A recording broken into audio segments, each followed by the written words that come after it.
Sebelum masuk ke dalam kelas untuk belajar, petugas melaksanakan piketnya pada pagi hari, yakni menyapu kelas.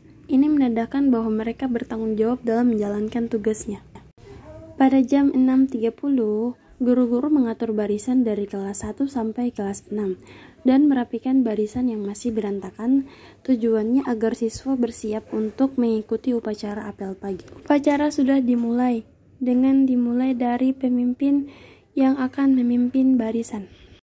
Untuk siswa yang terlambat pada saat upacara berlangsung, mereka disendirikan hingga selesai upacara, baru mereka bisa bergabung. Untuk siswa yang terlambat, bisa dikatakan kurang disiplin dalam mengatur waktu untuk ke sekolah. Akibatnya mereka bisa terlambat karena terlalu santai. Upacara dimulai dari pemimpin upacara yang merapikan barisan. Pada tahap ini, para siswa mengikuti arahan dari pemimpin. Selanjutnya laporan kepada pembina bahwa apel pada pagi hari ini siap. Kemudian dilanjutkan dengan menaikkan bendera ke tiang bendera tanpa aransemen. Semua siswa hormat kepada bendera merah putih. Pada saat penaikan bendera, terlihat siswa-siswi tenang dan tertib dalam mengikuti upacara baik dari kelas 1 sampai kelas 6. Setelah upacara dinyatakan selesai, orang yang terlambat dan petugas upacara bergabung di dalam barisan. Sebelum masuk ke dalam kelas, dianjurkan untuk membaca doa. Seorang siswi memimpin doa untuk belajar pada pagi hari ini. Walaupun masih ada yang kurang disiplin dalam berdoa, tapi terlihat beberapa siswa mengikuti arahannya dan terlihat khusyuk dalam berdoa. Karena pada hari Rabu mereka menggunakan pakaian pramuka, maka dari itu gurunya memberikan yel-yel pramuka untuk membangkitkan semangat di pagi hari. Di sini terlihat para siswa begitu antusias dan semangat dalam mengikuti arahan dari guru. Setelah itu guru memberikan nasihat untuk para siswa sebelum masuk kelas. Setelah upacara apel pagi selesai, para siswa masuk ke dalam kelas masing-masing yang dimulai dari kelas 6 hingga kelas 1. Pada saat masuk kelas, terlihat ada beberapa siswa yang kurang tertib dalam peraturan baris berbaris saat akan masuk ke dalam kelas. Salah satunya kelas 1 yang masih butuh banyak didikan dari orang tua atau guru. Pada saat kami meminta izin untuk observasi pada kepala sekolahnya, kami disuruh mengajar sekalian observasi. Jadi, dapat dilihat dari video ini, pertama kami memberikan ice breaking untuk membangkitkan semangat yang ada pada siswa. Awalnya mereka kurang tertib dan banyak bermain. Akan tetapi, pada saat kami memberikan arahan bahwa kami akan memberikan materi dan mengisi waktu luang mereka, para siswa terlihat begitu senang dan semangat dalam mengikuti pembelajaran.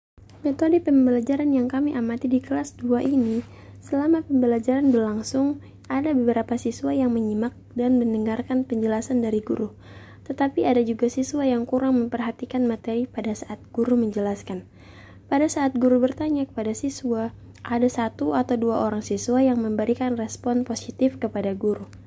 Selain itu, ada juga yang aktif bertanya pada saat guru menjelaskan materi seperti bertanya tentang materi yang dijelaskan, dan ada juga yang memberanikan diri untuk maju di depan kelas dan menghafal perkalian. Padahal seperti yang kita ketahui bahwa kelas 2 itu masih banyak bermain. Tapi pada saat kami memberikan mereka tugas bahasa Indonesia, mereka semua memegang tanggung jawab penuh dalam mengerjakan tugas tersebut dan memberikan tugasnya ketika mereka telah selesai mengerjakan tugas. Ini menandakan bahwa anak-anak kelas 2 dapat bertanggung jawab ketika mereka diberikan tugas. Selain itu, pada saat mereka mengerjakan tugas, mereka melakukan diskusi kelompok untuk mencari tugas yang diberikan oleh guru. Model pembelajaran yang digunakan pada sekolah SDN 11 Telaga Biru, khususnya di kelas 2, masih menggunakan papan tulis dan menggunakan buku tematik. Pada saat guru menjelaskan, para siswa memperhatikan guru menulis di papan tulis dan melihat materinya di buku tematik masing-masing. Selama kami melakukan proses pembelajaran dan memberikan mereka tugas, ada siswa yang menangis karena berantem sama temannya. Selain itu, ada juga siswa yang berantem berlari-lari di dalam kelas. Akibatnya, kelas terlihat sangat kacau. Ini menandakan bahwa kurangnya adab siswa terhadap guru dalam melakukan proses belajar mengajar. Apresiasi kepada 2 orang siswa yang membersihkan kelas pada saat istirahat karena melihat sampah yang berserakan dan menyapu kelas. Ini menandakan bahwa mereka memegang tanggung jawab dalam menata kelas, walaupun mereka bukan piket hari ini. Adapun organisasi yang ada di kelas yaitu struktur kelas yang terdiri dari ketua kelas, wakil ketua kelas, sekretaris, bendahara, dan seksi-seksi yaitu keamanan, ketertiban, kebersihan, keindahan, kekeluargaan, dan kerindangan. Untuk petugas piket menyapu belum dibuat organisasinya, tapi sudah dibentuk. Dari hasil yang saya amati di lingkungan keluarga, yang pertama yaitu sang anak sedang belajar ditemani oleh ibunya. Nah, pada saat anaknya belajar, ibunya memperhatikan anak.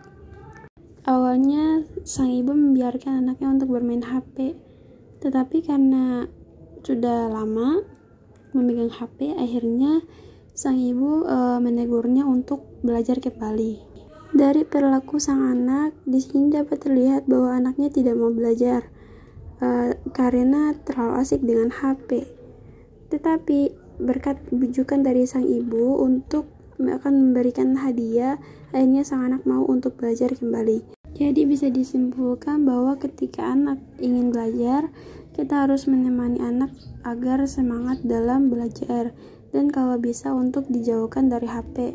Karena kalau bermain HP sambil belajar itu terkadang bisa membuat nggak fokus.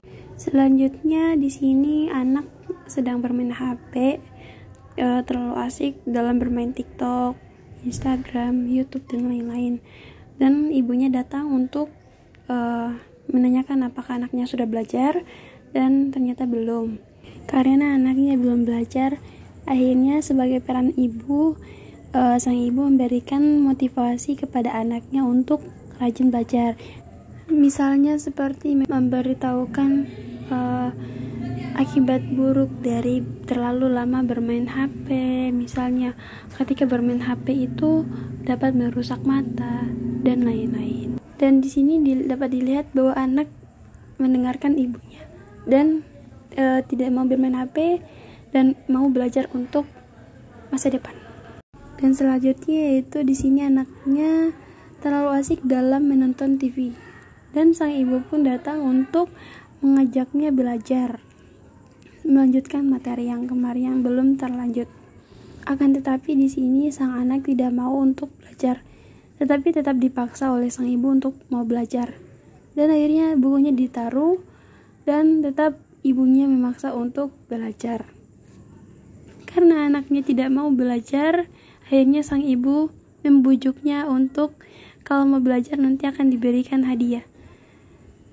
Dan akhirnya ibunya pun mengambil hadiahnya dan memberikan boneka untuk sang anak. Dari sinilah dapat dilihat bahwa anak itu akan mau belajar ketika kita mengapresiasi atau memberikan hadiah apabila sang anak mendapatkan prestasi. Dari hasil yang kami amati bahwa di sini para warga bermusyawarah terkait dengan bersih-bersih di lingkungan Pentadio Timur. Tujuan dari pembenahan lingkungan di Pentadio Timur ini adalah untuk meningkatkan kesadaran masyarakat dalam menjaga kebersihan lingkungan. Nah, jadi di sini dapat dilihat bahwa warga dengan warga lainnya itu terlihat kompak dalam bermusyawarah, di mana mereka saling memberikan pendapat mereka. Selanjutnya ada gotong royong. Di sini ada 3 orang warga yang membersihkan halaman rumah agar sampahnya tidak berserakan di mana-mana. Nah, di sini 3 warga ini membersihkan halamannya sambil bermusyawarah untuk rencana membersihkan lingkungan berikutnya, apakah di hari Senin atau di hari Minggu, seperti itu. Di sini mereka terlihat kompak dalam membersihkan halaman, dan juga tanpa disuruh mereka sudah membersihkan halaman tersebut.